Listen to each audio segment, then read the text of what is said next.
Hi, this is Piper Harris, and welcome to our Dynamic Mind podcast, a collaborative chat between Untangled Mind and Dynamic Growth Counseling and Consulting Services, where we offer our clients a holistic approach to mental health counseling and consulting. We're excited to bring you our collaborative conversation of the day. On today's episode, Piper is thrust into the fishbowl, where she and Susan dig into her Basis A results and learn what all of it means. We chat about how the Adlerian Psychology Inventory makes an enormous difference in our clients' lives. So tune in and learn more about this amazing tool and examine all you want to know about what makes Piper tick as she swims through the proverbial fishbowl in this episode. Hi guys, welcome to the Dynamic Mind podcast and vodcast. I'm Piper Harris. I'm Dr. Susan Belangee. And like we told you months ago, we're just now getting to it. We are actually going to be going over the Basis A inventory, which is something that we offer our clients as part of our holistic approach. And we thought the best way to teach you about it was to do it on me. Yay! So I'm going to actually pass it over to Dr. Belangee because she's going to explain exactly what the Basis A inventory is and why it is so helpful for our clients. So take it away. Okay. So the Basis A inventory is the lifestyle assessment that's based on Adlerian psychology. And so when we talk about lifestyle, what we're not talking about is like lifestyles of the rich and famous. Alfred Adler, lived kind of back in the early, 1900s. He was a colleague with Freud. But what made him different from many of the psychologists from that time period was his emphasis on belonging and his emphasis on, really looking at why we do what we do, and not seeing it as, some unconscious impulse, but rather a combination of our early childhood experiences, our perceptions of those, our interactions with our family and our siblings. And it just culminates into this way that we go about living. So it's a style of living or a style of life, but the easier way of translating that from German to English was lifestyle. So we're not lifestyles of the rich and famous today. We're talking about Piper's lifestyle personality traits. And so this assessment, 65 questions, takes 5 to 10 minutes to do, super easy. It's all about strengths. Yeah. It is not pathologizing. It is not diagnostic. It's not going to say, oh, well, you have depression, or, oh, you're schizophrenic. Need to fix this. Yeah. So it's really more just as a way to figure out, here's what you bring to the table. Probably the best analogy or metaphor that I use when I've used it with clients or in my consultation work so far is imagine it's like a set of playing cards that you get to hold in your hand, and you get to decide how you play them. How do you use them? So again, Adlerian psychology is about a psychology of use, not possession. So it doesn't matter that you have these traits. It's how do you actually use them? How do they show up in your life? How do you use them at work or in your relationships and things like that? So as we go today and kind of walk through the different scales on the Basis A, of which there are 10, you'll hear us talk about how does this show up? How do you use this, in your work, in your personal life and things like that. So you'll get a glimpse of what you can expect if you were to do this with me. We're going to use the same format. It may be that we end up doing a couple of videos just because it could get pretty long. So the cool thing is why we offer this to clients, and you have the choice when you come to work with us, whether you want counseling, you can do Basis A or not, but why we offer it is because, again, it's strengths focused. Yes. Because counseling, part of our process is we create a treatment plan, and that's such a yucky clinical word. And part of that is we do have to define behavioral issues, right? Mm-hmm. And interventions. Mm-hmm. And so this is a way for us to say, we do not think you are broken, period. That's just how our field does it. Yeah. But what it helps us do is she sits down with you, she has your session, she sends me all the results. We talk about the results, and then we input it into your treatment. So again, it's not, hey, you're just depressed or you're just anxious. It's like, hey, this is a strength. Or often, like, I'll be in session with someone and they've made great strides, and then they're really upset. They're like, I feel like I took 10 steps back. I'm like, hold on. This is just your going along, showing up really high. Let's kind of try to examine, why is it showing up right now? what's going on. And then, like she said, we pull from the deck, we pull a different strength from the deck. And it's really about strengths and then the drawback. It's two sides of the same coin. Yep, exactly right. So obviously we want our folks that we work with to land on the strength side as much as you possibly can. And there is such a thing as overdoing a strength. Yep. You can overdo a strength and then it flips your coin over. So we got to figure out what are those strengths that you're already bringing to the table? Again, kind of what are the cards you're holding in your hand? Mm-hmm. And then this will show us to a degree how you've been playing them. So we'll talk about highest and lowest scores and things like that as we go too. So that way, you know yourself in kind of a more active, movement focused way. This is how I live. This is how I go about my day. And this is where this trait shows up. And this is where this trait shows up. So that way, again, it's an insight builder. So then you get to make decisions about, is this working for me or do I need to shift it? And that's what you would focus on in your work with Piper. And here's what's cool too, is what Susan's doing. I call her Dr. Belangee, but I just call her Susan. Sorry, y'all. But what's really neat about what she has done too with what she's doing with our practice is we kind of have like two sections, counseling and consulting. And so what she's doing with the Basis A as well is going to organizations and saying, let's do this. Let's show you how your C-suite shows up. Let's show how your managers show up, and let's show you how your teams show up and how we can work together. And so this is not like you might get from your typical executive coaches where it's like, oh, we're going to do the MBTI or the Strengths Finder, the Enneagram or any of those things. This is different. And this is actually rooted in you and this lifestyle psychology. It is very different than any of the other inventories that you can take out there. And so again, we're excited. We're excited for her work with corporations. We're excited for our clients that come in for counseling. Here's the fun thing about this too, is I have done this. This is my third time doing it with Susan. I've known her we've been here 13 years, 14 years. So maybe I've known you longer. At least 10 years. And so she has a very distinct understanding of my background. And so you guys are going to learn a lot of stuff today. And so we just hope that this opens your eyes and gets you really excited about these are the tools that we offer you because we want you to find your wholeness. We want you to find your healing and excitement and vibrancy for life. And this really is going to do it. So with much further ado, she's going to start. Okay. So the first thing that, we do, obviously you take the inventory, you send it to me, we score it together. Although, Piper, again, kind of scored this on her own because she's done it before and she knew what she was doing. So what I have in my hand that I'll be kind of showing every so often is this is the score sheet. And then we're going to be looking a lot at a chart where the 5 main scales get plotted. And so we're going to start and kind of go through each scale one at a time. And I'll explain first, here's what the scale is measuring. Here's where your score falls. This is kind of a beginning interpretation. And then I kind of toss the ball to Piper and say, now tell me, how does this show up? Where do you think you use this? How does this work for you? Yeah. And then we'll talk about how do you think it gets in your way? So it's kind of, again, the two sides of the same coin. How does it work in your life? And then how does it get in your way? And that kind of points to if I were to make any changes, what would I want to do with it? How would I want to use it perhaps a little bit differently than I have been? So that's what we're going to talk about. Yep. And we're going to make sure that once we're done recording this, we're going to show you my plotted chart. Is that called a scatter plot? No, it's just a graph. It's just a graph. Okay. So, but we'll make sure to show you how I plotted on the Basis A as well. So you guys have an idea because you'll get the same thing. Yep. Okay. All right. So the first scale that we're going to talk about is the belonging and social interest scale. And what this is measuring is not so much do you have or feel belonging or not.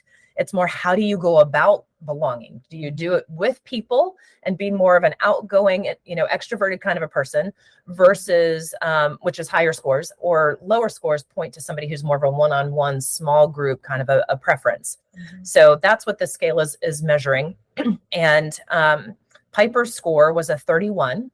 Which sits inside this this shaded area. And I guess let me orient people to the chart a little bit. So when you look at the chart, and I don't know if it'll show kind of with our lighting, but there's a shaded area kind of right in here. And so most of the scores are going to fall in that shaded area. If you've got scores outside of that shaded area, it just means it's a stronger sense you have. It's, again, not good or bad to be inside or outside of the shaded area. So Piper's score is a 31, which is inside that shaded area, but it's also kind of on the lower side. And so I would begin by saying Piper's preference is more of a one-on-one kind of an interaction style. And the strength that comes from being more of a one-on-one is you nurture relationships. So because you have a smaller inner circle around you that you prefer, you're going to spend more time really letting those people know that you care about them. Yeah. And that's the strength side. The drawback side is because you're okay to be by yourself. Well, it's easy to go into retreat mode. And then it's trying to figure out, okay, when do I come back out of retreat mode? Yeah. So that's the strength side and the drawback side. So now we play catch. Yeah. I toss to you. How do you think this one-on-one preference way of belonging shows up in your life? You know, it's so funny because I can remember, I mean, grade school, junior high, high school, even college, I thought I was an extrovert, but I think it was something I was putting on. But when I started getting older, I found I was super anxious in big groups. And even to the now, I'm like, that's too many people. That's too many people. So, but the one-on-one, give me one person like me and Susan, like give me her. I'm great. Or maybe one other. Give me a group of 5 women and I'm scared. It's really weird. And so I remember years ago, I heard somebody say, you're not an extrovert, you're not an introvert, you're an ambivert. You can flex. I can put on a mask, I guess is what it is. But I do prefer one-on-one. Now, what I'll say is that because I prefer that, I have a very small like group of people that I hold on to, and I get very lonely. There's times where I'm like, I am so lonely. Like that's when I go to the grocery store and start talking to the produce manager. So that happens. So with where Piper's score sits, again, kind of in the shaded area, there is room to even be lower on this than where Piper is. And again, there's room to be higher on this. And so the idea about an ambivert fits because when you have scores in the shaded area, it means you can tap into that higher side. You can do the group stuff and feel okay. It just takes more energy out of you. Yeah. And then your regroup time is like, okay, I need to go read a book. I need to go pet my dog. Yes. I need to go be by myself for a little bit. So again, just because you're low or high doesn't mean you can't do what the other end of the spectrum is. It just takes more out of you. So let me ask you too, because what I've noticed just over the years is I'm fine if I go speak to a giant crowd because it's not real interaction. I'm just talking at. But if I have to like really interact, is that normal? Like I can talk to thousands of people. I've done it. Not a big deal. But you put me in a group of 5 to 10 and I clam up. I can't. So what's that about? Well, so I think it's trying to figure out. So the flexibility that comes with having scores in the middle, right? In the shaded area, the strength side is you can go both ways. The drawback side is which way do I go? Okay. And so it may be that, you're wanting to have meaningful interaction, but it's like, how do I go about doing that? Because it's more than I'm comfortable with. Yeah. Right. So again, it's not that you can't do it. It's just, as you survey the room of, 10, 20 people, it may be like, well, who do I go to first? Yes. Who am I going to talk to first? I always find the one I'm like, there's that one. Right. And then that gets you back into, this is my strength side. Now I'm playing my strength side of my one-on-one. Let me attend to you. And then when that conversation ends, it's like, okay, who's going to be my next? Yeah. Who's going to be my next person? Yeah. So I can see that. So let me ask you this too with the belonging, because you said I'll have like a core group. What I've noticed with relationships over the years is I'll like pour into like one person, and ultimately that doesn't work out real well because it's too much. Is that part of the belonging social interest, or what's that about? I think that points to it's actually a really good question. It points to the interaction between several of the traits. So even though we're going to talk about them kind of one at a time, really they make a puzzle. And so part of our time together is figuring out what puzzle does it make, and which ones tend to pop out first. And so what you're talking about is more another scale on here that we'll get to in a few minutes, called the being cautious scale, that points to the way that you observe. Okay. Right. And kind of watching. And so that's coming into play here too. So in trying to figure out, like, where am I going to position myself? How am I going to do this? It's, what am I seeing? What am I picking up on? And observing in other people. That's kind of coming into play too. Okay. So you were saying too, with the lifestyle, childhood, and I know we've talked a lot about birth order. Does that have anything to do with this? Yeah. So this lifestyle is the culmination. It's the coming together of a number of factors. So certainly family factors, interpersonal factors. A lot of people talk about temperament and attachment and things like that. And Adler was really the first person to really talk about that, even though he didn't use that term. Yeah.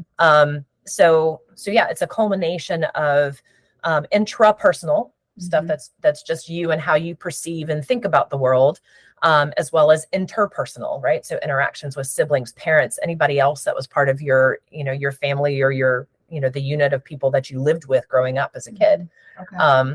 So when we think about, a kind of a typical childhood, you have your family life and you get used to that, and your personality starts to form and shape from those interactions. And then you go to school, and then it broadens a little bit, and the different people that you interact with there are going to continue to morph and influence how your personality continues to form. So the concept of lifestyle takes everything into consideration. Okay. So I will get the full picture when we get through all the skills for me. Okay. Yep. Perfect. All right. Okay. So the next one is called going along.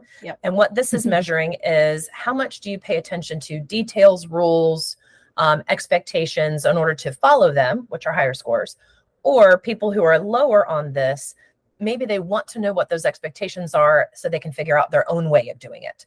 So it's a little bit more of an independent, mindset, a creativity, a spontaneity that comes with it. So entrepreneurs tend to be lower on this just because they think outside the box. Yeah.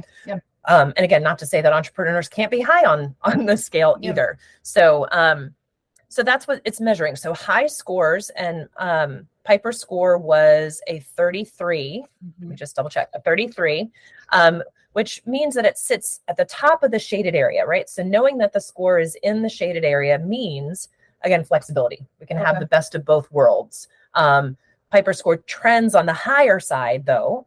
And so what that means is your first inclination is going to be, let me make a plan. Let me create some structure around this so I know what I'm doing. Yeah, that makes sense. Yeah. So that's the strength side, is, having this preference, wanting to know the expectations so you can kind of check the box. The drawback side is when life does what it does and throws curveballs. How quickly can you come up with a contingency plan? Right. And how much stress does it cause you? So again, there's more room to be higher on this than Piper is, and there's certainly room to be lower.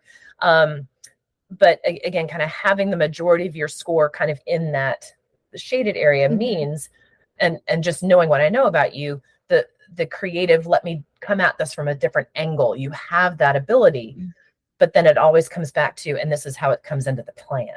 Yeah. Okay. So that, at least that's kind of my read on it. Tell me, how do you see it? No, I agree, because I like plans. I mean, but I don't like it if it's like, you have to do it. That bugs me. I get a little itchy.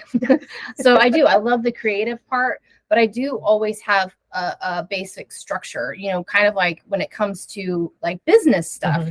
Fridays are my administrative days, or Monday mornings are my social media time before I go to work, or I get my tablet ready for all my clients before I start the day. And I have that, but I can always shift. And so what I love about, even like, I hated social media for a really long time. And I'm starting to get back into it. And I was actually talking to one of our network providers about it the other day.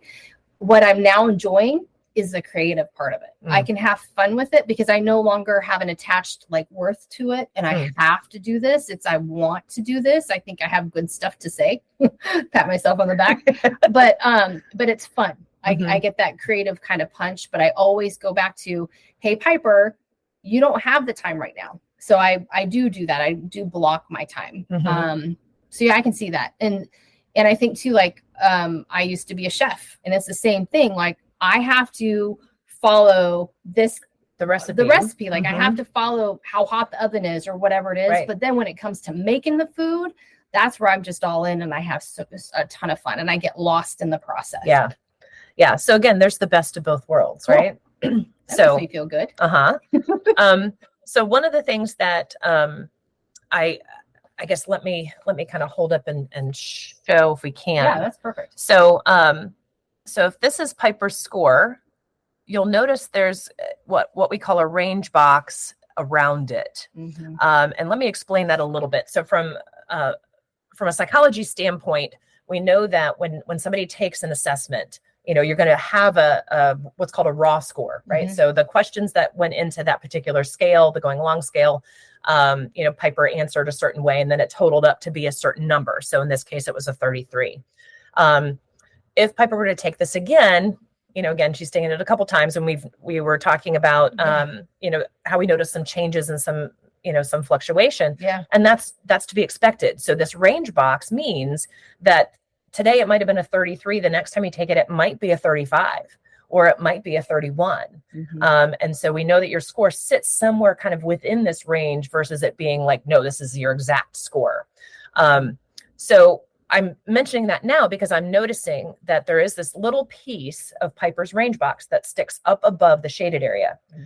And what I say about that when I see that is that kind of anchors her on that top side. Mm-hmm. So even though there is flexibility and creativity and things that she can tap into, because the majority of her score sits inside the shaded area, this little piece that kind of sticks out up top says, I'm probably going to come back to a place of what was my plan. Yeah. So when something starts to go awry in the creative process, or like, ooh, that didn't lend itself to the taste of this dish like I thought it would, what do I do now? So Piper's the one that's always going to come back to, okay, what was the original recipe? What was the original plan?